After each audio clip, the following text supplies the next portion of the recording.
Welcome to my YouTube channel. Hit the like button, share your thoughts, subscribe and tap the bell icon. The airport was packed with the usual chaos, the hum of voices blending with the rhythmic clicks of rolling suitcases, and the low murmur of announcements echoing through the terminal. For most people, it was just another day at the airport, another flight to catch. But for Jane, the noise felt distant, as if the entire world had faded into the background. Her heart pounded in her chest, and a tightening sensation in her stomach told her something wasn't right. This was supposed to be her moment of peace, a rare chance to escape the pressure of the last few years. She had earned this flight, this moment of luxury. The first-class seat on her own airline. She had worked tirelessly, helped the company rise from the ashes, and finally, she had the chance to sit back and enjoy the rewards.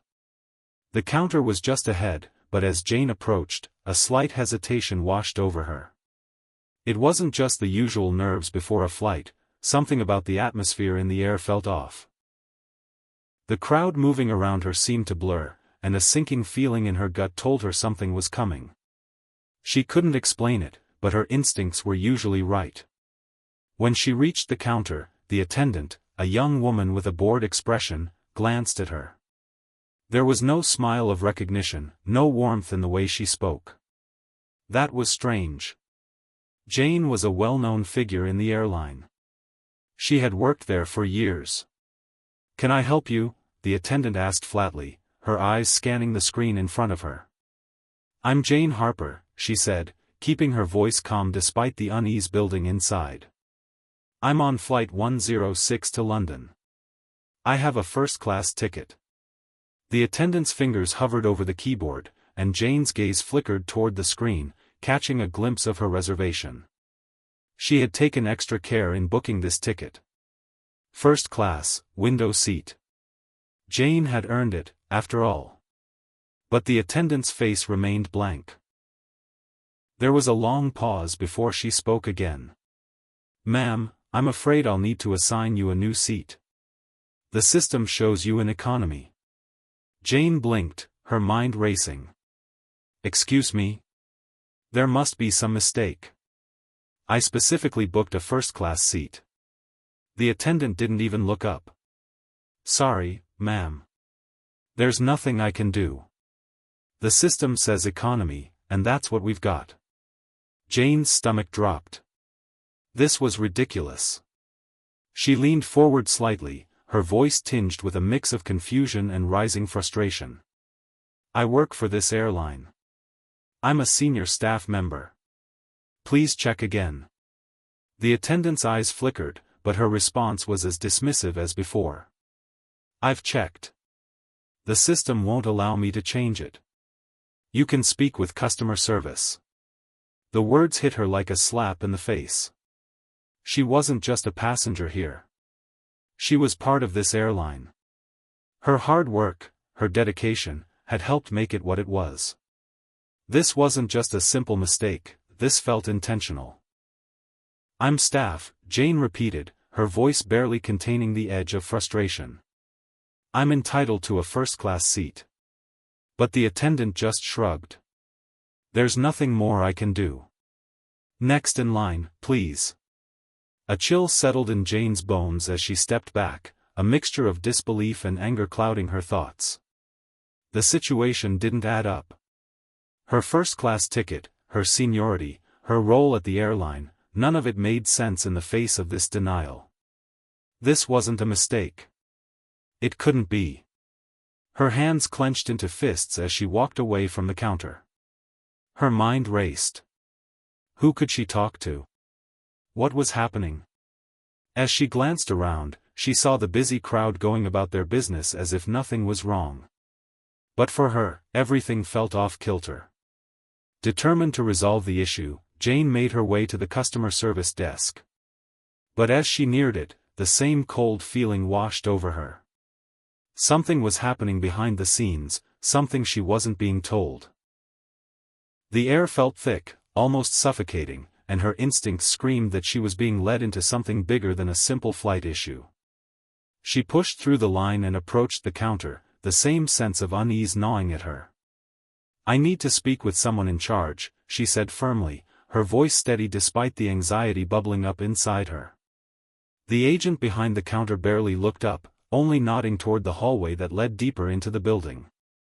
"Manager's office is down that way. Second door on the left." Jane didn't wait for any further instruction.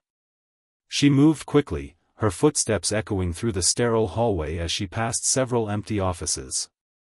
As she reached the manager's door, she hesitated for a moment, then knocked.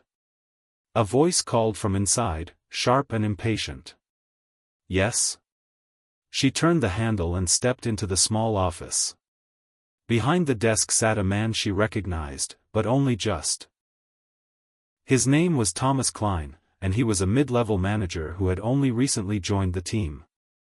Despite the faint familiarity, there was something about him that Jane couldn't place. "Hi, Thomas," she said, keeping her tone neutral. "I'm Jane Harper. I'm on flight 106, and there seems to be a mistake with my seating assignment. I was told my seat was in economy, but I specifically booked a first-class seat." He glanced up from his computer screen, his expression unreadable. "Yes, I've been made aware of the issue. It's complicated." "Complicated?" Jane repeated, her patience running thin. "I've worked here for years, Thomas. This isn't a complicated issue. I deserve a first-class seat. I've earned it." Thomas shifted in his chair, his fingers tapping nervously on the desk. "I understand that, Jane. But there's a problem with the flight's seating arrangement. It's been restructured. The airline's policy has changed, and the system is adjusting automatically. Unfortunately, we're not able to accommodate you in first class on this flight." The words hung in the air, thick with uncertainty. Jane's heart raced as she struggled to process what he was saying. "A policy change?" she asked, her voice barely above a whisper. "What are you talking about? This is my company. What kind of policy change could suddenly strip me of my seat?" Thomas leaned forward, his gaze faltering for a moment before he quickly looked away. "There are some internal issues, Jane. It's not just you. A lot of people are being affected by this. We're trying to work through it. But right now, there's nothing I can do." The coldness in his voice unsettled Jane. The words didn't sit right. She felt like she was being led into something darker, something hidden. But before she could press him for more information, the door behind her suddenly creaked open. A man entered the room. He was tall, dressed sharply in a dark suit, and exuded an aura of authority. Jane's breath caught in her throat as she recognized him. It was the CEO of the airline. "Is there a problem here, Thomas?" the CEO asked, his voice cold and direct.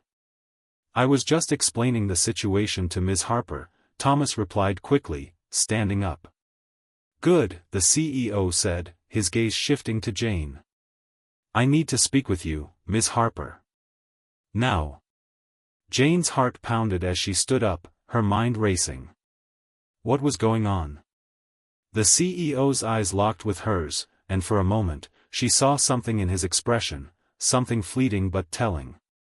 It was like he was hiding something he didn't want her to know. He gestured toward the door. "Follow me. We need to talk." Without a word, Jane followed him down the hallway, her mind swirling with questions. She had worked with the airline for so long. She had always felt secure. But now, something felt wrong, as if the ground beneath her was shifting. Her instincts told her to be cautious. This wasn't just about a seat. This wasn't just a mistake. They stopped in front of a door at the far end of the hallway, a door that looked different from the rest. The CEO turned to her, his expression unreadable. "Please, come inside," he said, his voice carrying an unfamiliar weight. As Jane stepped into the room, she couldn't shake the feeling that everything had just changed. The door closed behind her with a soft click, and she knew that she was about to find out something she might not be ready for. Cliffhanger. Before she could speak, the CEO's voice cut through the silence. "You're involved in something bigger than you realize, Jane. And it's not just about a seat on a plane." Jane's stomach twisted as the door clicked shut behind her. The small, dimly lit office felt claustrophobic, the air thick with tension. The CEO stood by a desk, his sharp gaze fixed on her, a sense of authority radiating from him. There was no warmth, no comfort in his presence. He was a stranger, even though she had known him by name for years. She had no idea what was happening, but every instinct told her something was wrong. Something far more dangerous than a seating mix-up. She took a deep breath and squared her shoulders. What is going on here? What's happening with my seat? Why am I being told I don't belong in first class? The CEO didn't answer immediately. Instead, he moved to the desk, his fingers brushing over papers in front of him, as if trying to find something that could explain the situation.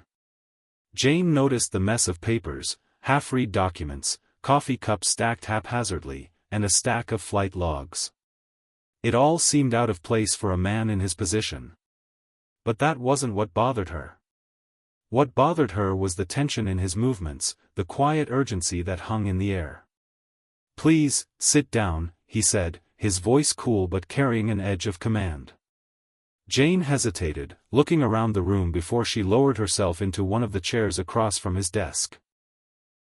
Her fingers fidgeted, her palms sweaty, the earlier humiliation at the gate still fresh in her mind.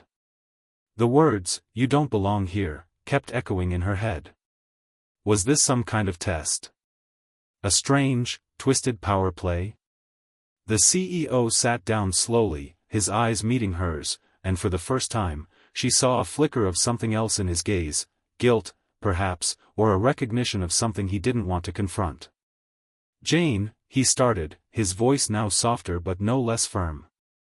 "I'm going to be blunt. You've been kept in the dark about a lot of things.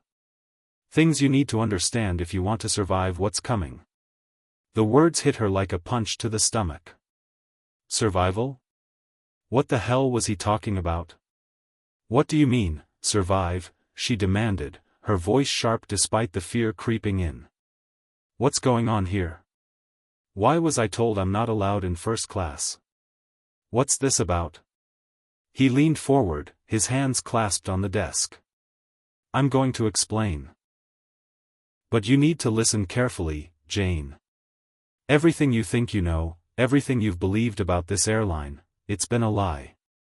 The word stung, but Jane refused to show weakness. "A lie? What are you talking about? This airline has been my life. My whole career is tied to it." The CEO's eyes softened for a moment. "I know. That's why I'm telling you this. Because you deserve to know the truth before you're dragged into something you can't escape." He took a breath, as if trying to organize his thoughts, and then began speaking again, his voice steady but edged with something Jane couldn't quite place. "There are forces at play here, Jane. Powerful forces. And the airline you've worked for is no longer just an airline. It's a front for something far bigger. Something that involves politics, money, and control. And unfortunately, you've become entangled in it." Jane felt the blood drain from her face. Her throat tightened, and she struggled to breathe. "What? What do you mean? A front for what?" The CEO glanced toward the door, as if making sure they were alone. Then, he leaned in closer, his voice dropping to a near whisper. "For years, we've been running operations that no one knows about. Smuggling, money laundering, covert deals with governments and corporations. The airline has been a cover for these illegal activities. And you, Jane, you've been unknowingly caught in the middle of it." The words hit her with the force of a freight train.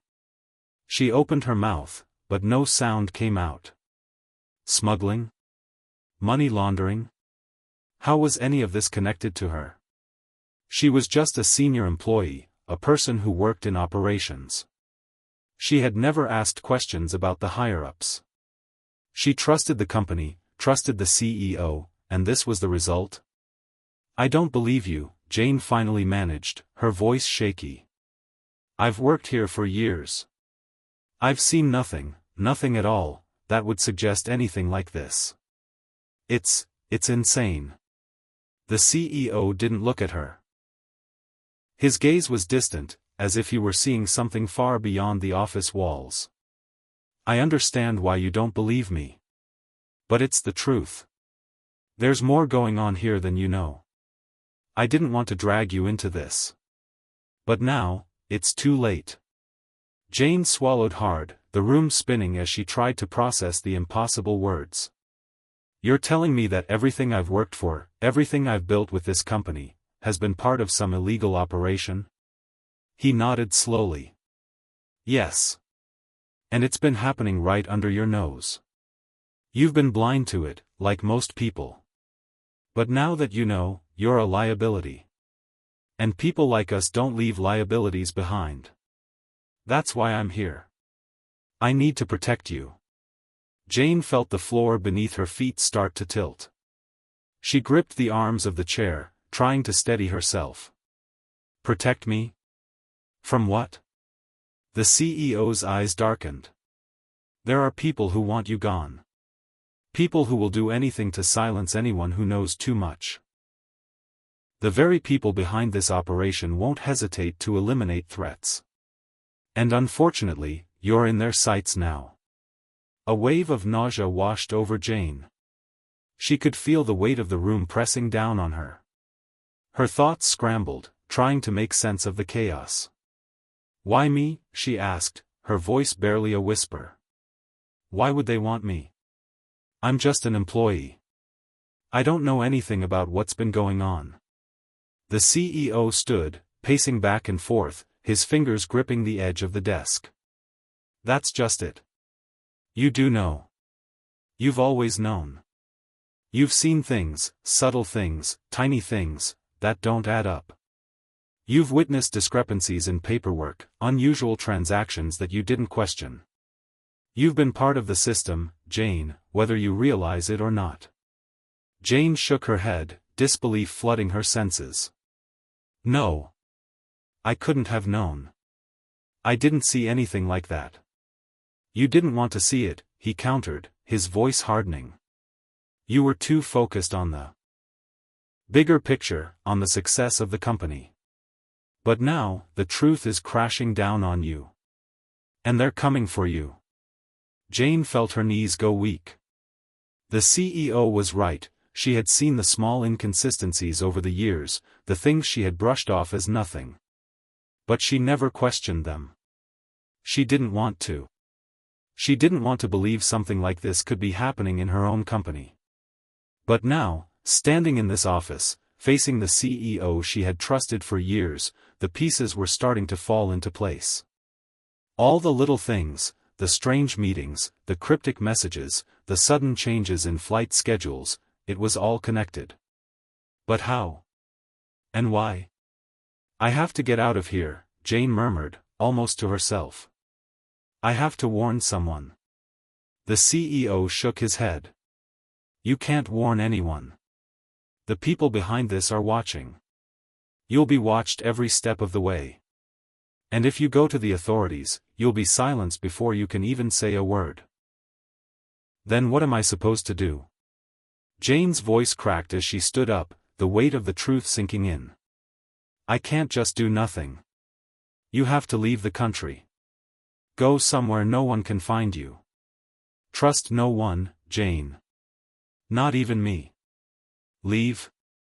She laughed bitterly, the idea absurd. I can't just leave. This is my life. My career. My home. The CEO's face darkened. Then you're already dead. They'll find you, Jane. They won't care who you are or what you've done. They'll take you down, and no one will even know you were ever here.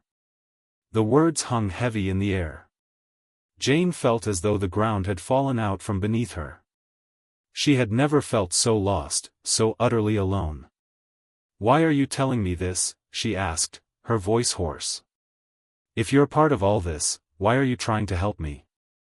I'm not trying to help you, Jane, the CEO replied coldly. I'm trying to give you a chance to survive. Take it, or leave it. But if you stay here, if you trust anyone here, they'll kill you. The silence between them was deafening. Jane stood there, her mind racing, the weight of his words settling over her like a dark cloud. What could she possibly do? How could she escape this web of lies and danger? She wasn't a criminal. She was just a woman who had worked hard her entire life. Yet here she was, caught in the middle of a conspiracy bigger than anything she could have imagined. As she turned to leave, the CEO's voice stopped her. Jane, he said quietly. You don't have much time. Get out. Now. Before they come for you. Cliffhanger. Jane didn't look back. She didn't need to. The door clicked shut behind her, and as she stepped into the hallway, she realized, her life as she knew it was over. Jane's heart pounded in her chest as she made her way down the long, sterile corridor of the office building. The echo of her hurried footsteps seemed louder than ever in the silence, as if the walls themselves were closing in on her. She barely registered the people who passed her, their faces blurry, their words unintelligible. All she could think about was the CEO's final warning, get out. Now. Before they come for you. Her breath hitched, panic rising in her throat. She had always believed in the safety of routine, the comfort of doing the right thing, following the rules. But now, she realized how naive she had been. Everything she had known was built on lies. Her job. Her career. The company she had worked for, none of it was real. It was all a facade. And the worst part? She was a part of it. Whether she had known it or not, she had been complicit in something she could never undo. She reached the elevators and pressed the button, her fingers trembling. The cold steel doors opened with a soft ding, and she stepped inside. The elevator was empty, but it felt like a coffin, a suffocating metal box. She pressed the button for the ground floor, but instead of feeling a sense of relief, she felt dread settling deep in her bones. What was she supposed to do now? Where could she go? The CEO had made it clear, there was nowhere safe. If she stayed, she was a sitting duck. If she ran, there was no guarantee she would get far enough to escape the people hunting her. The elevator descended with a smooth hum, but Jane couldn't shake the feeling that she was being watched. The hairs on the back of her neck stood up as though a cold breeze had brushed over her skin, but the air inside the elevator was still, suffocatingly still. Her thoughts raced. She needed a plan. She couldn't just walk out of the building and disappear. She had no allies here, no one she could trust. Everyone was a potential enemy. The elevator door opened with another soft ding, and she stepped out into the bustling lobby. The bright lights overhead made her squint, and for a brief moment, she wondered if it was all a dream. But the heavy weight on her chest told her otherwise. No matter how surreal this all felt, she was in danger. And there was no turning back.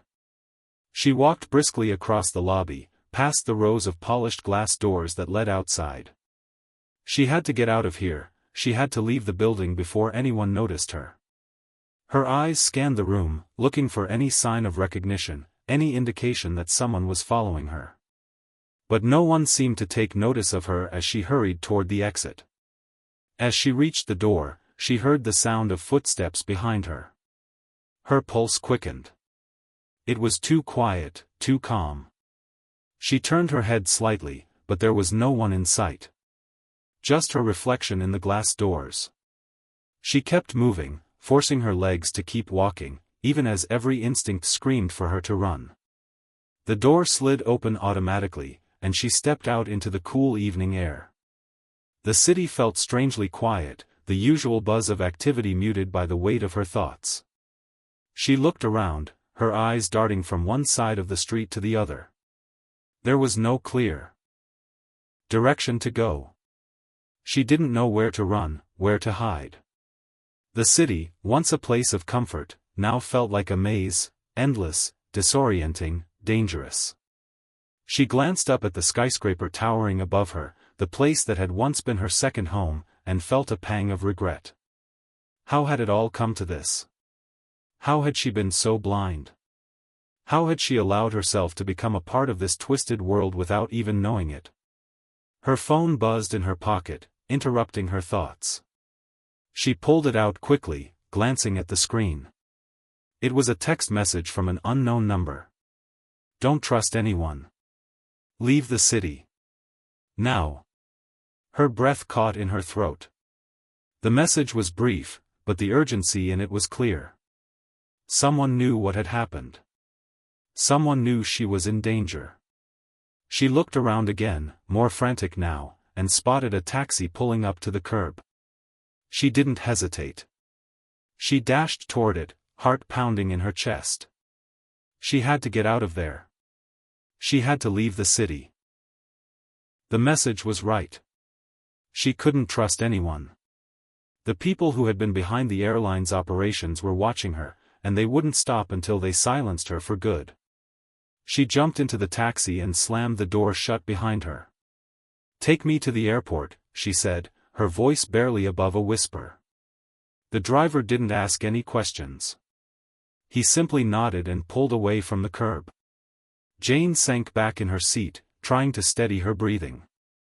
The world outside the window blurred as the taxi sped through the city, the headlights of passing cars casting fleeting shadows across her face. She couldn't stop thinking about what the CEO had told her. The airline was just a front. A cover for something far darker, far more dangerous. How had it gone on for so long? How had no one noticed? How had she been so oblivious to the signs? And now, she was running. Running from a life she had spent years building, running from people who wanted to erase her existence. She had no idea who she could trust, no idea who was on her side. Her phone buzzed again. This time, it was a call. Unknown number. She hesitated for a moment, but something inside her urged her to pick up. "Hello?" she said, her voice shaking. "Jane," a familiar voice said, its tone cold and clipped. "You don't know me, but I know you. I know what's happening to you. And I can help you. But you have to listen carefully." Jane's heart skipped a beat. "Who is this? How do you know?" "I don't have time to explain everything," the voice interrupted, sharp and urgent. "You have to get to the airport. The flight you were supposed to take, your scheduled flight, it's still on the radar. But you can't take it. They'll be waiting for you. You have to disappear. Now." Jane's mind raced. "I'm already on my way to the airport." "Good. But you need to go off the radar. No flight, no ticket. Just get on a plane without anyone knowing. You have contacts in the airline. Use them. You have to get out of the country, Jane. The sooner, the better." She felt her heart sink. "But I can't just disappear. Where am I supposed to go? I don't even know who you are." "You'll find out soon enough. I'm sending you a message with the details. You won't have much time. Don't trust anyone." The line went dead. Jane stared at her phone, her mind racing with questions. Who was this person? How did they know what was happening? More importantly, how did they know about the flight she was supposed to take? Was it someone inside the company, someone trying to help her, or was this just another trap? She had no answers. She could only hope that whoever this was had a plan, that they could help her escape. But deep down, she knew it wasn't going to be that easy. Nothing ever was. And now, she was on her own, with no one to turn to and nowhere to hide. The taxi pulled into the airport, and Jane's heart skipped a beat as she saw the familiar terminal in the distance. She had been here so many times before. But tonight, it felt different. It felt like the start of something far more dangerous than anything she could have imagined. As the taxi stopped in front of the terminal, Jane took a deep breath. She was here. She had no plan, no safety net. She could feel the weight of the unknown pressing down on her. But there was no turning back now. "Take care of yourself," the driver said, his voice kind but distant. She nodded without saying a word and grabbed her bag. She stepped out of the taxi and into the night. The airport loomed before her, a place of both refuge and danger. She had to get inside, but she had to be careful. She couldn't trust anyone, not even the people who worked here. She walked toward the entrance, her eyes scanning the crowds, her heart racing. Every person she passed felt like a potential threat, every movement around her a warning. The airport was a maze, a place filled with strangers, and Jane was just one more face in the crowd. But tonight, she was something more. She was a target. And she had no idea who would be waiting for her next. Cliffhanger. As Jane approached the security checkpoint, she noticed something, a figure standing by the gate, watching her. The same figure from earlier. But this time, he wasn't alone. He had company. And they were looking right at her. Jane's breath caught in her throat as she stood frozen in front of the security checkpoint, her eyes locked on the figure standing by the gate. The man wasn't alone. Two others flanked him, their expressions grim, their eyes trained directly on her. It was clear they weren't just ordinary passengers, they were something more. And Jane had no doubt they were here for her. She hesitated for a split second, her mind racing. Should she turn around and run? Should she pretend like she hadn't noticed them? Her heart hammered in her chest as the group moved slightly, their eyes narrowing in her direction. It was too late. They had seen her. For a moment, the world seemed to slow down around her. The hum of the airport, the murmur of voices, the distant sound of overhead announcements, they all blurred into a single, high-pitched ring in her ears. Her pulse quickened as she realized the full extent of her situation. The people who had been after her were already here. This wasn't just a coincidence. They had been waiting for her to make a move, and now she was trapped. But before panic could take hold of her, something deep inside Jane told her to act. She couldn't afford to freeze. She couldn't afford to let fear rule her. If she didn't move, she was as good as caught. It was time to fight back. To survive. She turned sharply and walked briskly toward the nearest restroom. Her footsteps were purposeful, but inside her mind, a whirlwind of thoughts clashed with one another. How did they find her? Who were they? Were they from the airline? Had someone tipped them off? The restroom door slammed shut behind her as she hurried inside. She pressed her back against the cool tile, her heart hammering in her chest. She was alone, for now. But she knew that wouldn't last long. Jane took a deep breath, trying to steady herself. There had to be a way out. She couldn't stay in here forever. She had to think fast. Her phone buzzed again, this time with a text. She pulled it out, her hands trembling as she read the message. Stay calm. Get to the back exit. Don't engage. They're watching you. We'll guide you. Her breath hitched. The message was from the same anonymous person who had warned her earlier. They knew where she was. They were watching her. And they were trying to help. But who were they? Jane shoved the phone back into her pocket and quickly glanced at herself in the mirror. She had no time for answers. No time for questions. The clock was ticking, and the people who were hunting her weren't far behind. She couldn't keep hiding. She had to move. The sound of footsteps echoed down the corridor outside the restroom. Jane's pulse spiked. She pressed herself into the corner, trying to make herself as small as possible. The footsteps stopped right outside the door. She could hear muffled voices, whispers, then the faint sound of the door handle turning. Her stomach dropped. They were coming in. Without thinking, Jane bolted for the back exit, her shoes slapping against the floor as she ran. She didn't know where she was going. She didn't care. She just had to get out. The back exit was just ahead, a small, inconspicuous door that led to a service alley behind the airport.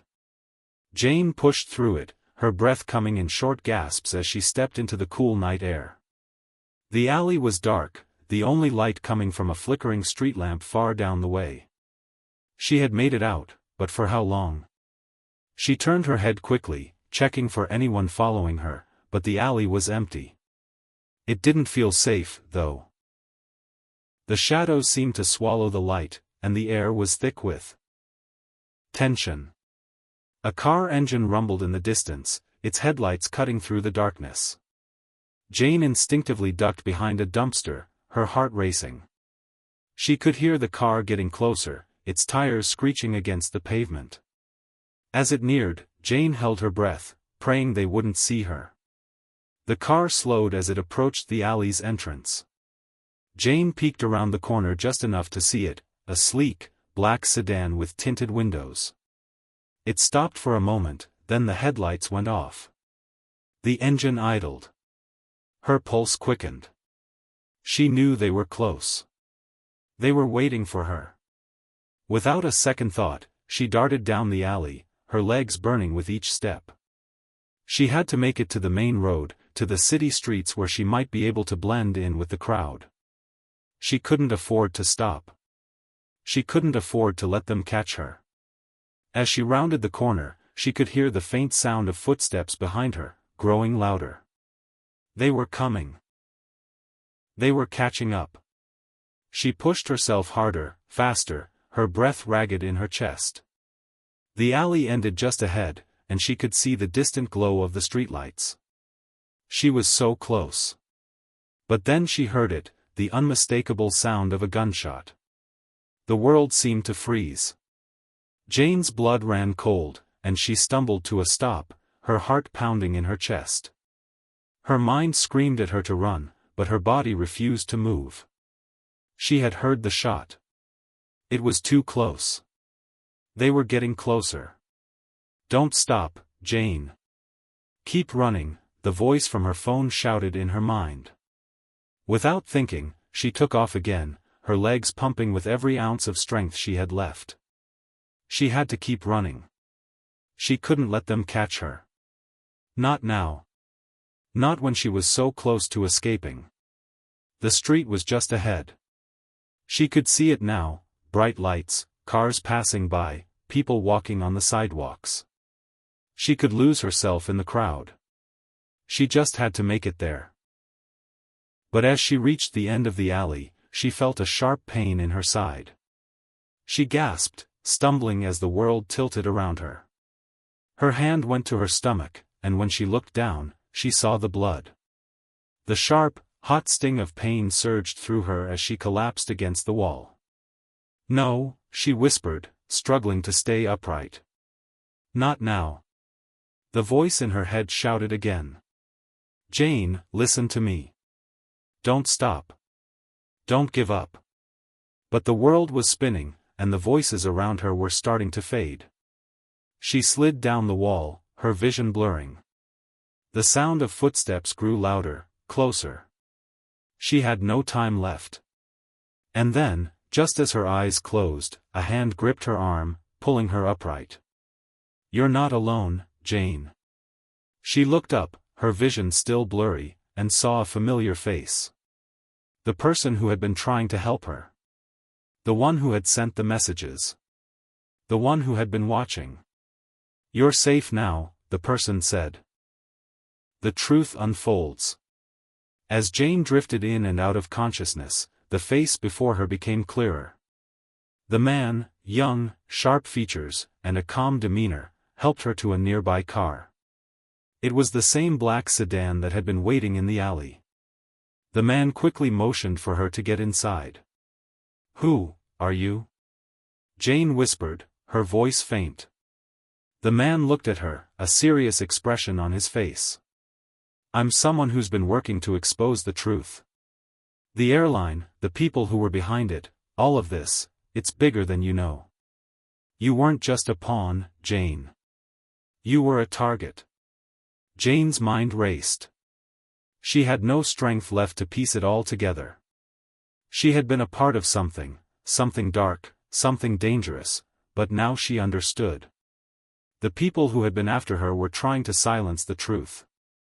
They wanted to erase the evidence, cover up their tracks. The man turned to her, his voice softening. You were never supposed to find out. But now you do. And now they'll stop at nothing to destroy you. But you're not alone anymore. We've got you. As Jane sank into the car's seat, her mind foggy with pain and exhaustion, she finally understood. This wasn't just about survival anymore. It was about truth. And no matter how dangerous it was, she wasn't going to let them get away with it. She had a voice, and she was going to use it. The world outside the car window blurred as they drove into the night. The fight wasn't over. It had just begun.